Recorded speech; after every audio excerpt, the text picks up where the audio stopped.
সপ্তাহের একদিনও পুটুলির বাবাকে বাসায় পাওয়া যায় না।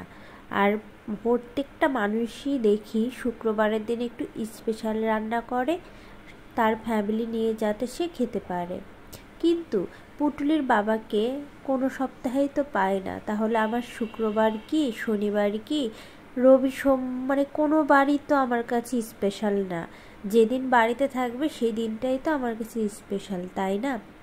আর এই রাগে আজকে আমি প্রচুর রাগ হচ্ছিল। এই জন্য আজকে আমি ভাবলাম আজকে আর কিছুই রান্না করব না, শুধু কই মাছ রান্না করব। কিন্তু কী দিয়ে রান্না করব?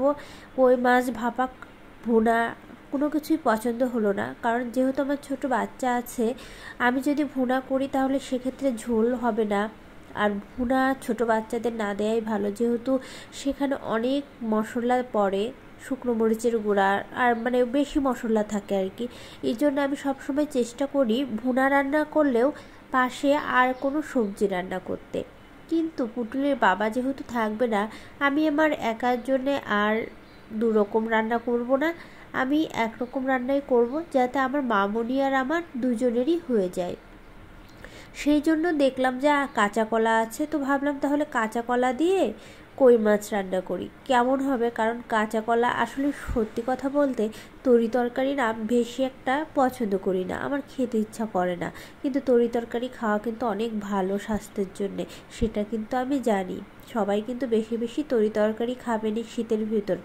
এই জন্যে আমি পুটুলির কথা ভেবে আমি কাঁচা কলাগুলো দিয়েই ভাবলাম যে কই মাছটা রান্না করে ফেলি। কিন্তু ভীষণ রাগ লাগতেছিল, তাড়াতাড়ি করে রান্না করতেছি, যেহেতু বাসায় সে থাকবে না। রান্না খারাপ হলেই কি আর ভালো হলেই কি, আমিই তো খাবো, তাই না? সেই জন্যে আমি তাড়াতাড়ি করে রান্না শুরু করে দিলাম। কিন্তু রান্নার কালার দেখে মনে হচ্ছে রান্না কিন্তু অনেক সুন্দর হবে, তাই না? আর সত্যি বলতে রান্না কিন্তু অনেক সুন্দরই হয়েছিল। তো ভাবলাম যে ভালোই হয়েছে, সুন্দর হয়ে, যেহেতু এক পদের তরকারি রান্না করেছি, যদি ভালো না হয়, যেহেতু পুটুলির বাবাও থাকবে না পাশে, আর কে খাবে? আমাকেই তো খেতে হবে। তা ভালো না হলে কী যে করতাম। ভাগ্যিস ভালো হয়েছিল। সত্যি রান্নাটা অনেক সুন্দর হয়েছিল, কালার দেখেই তো বোঝা যাচ্ছে, তাই না?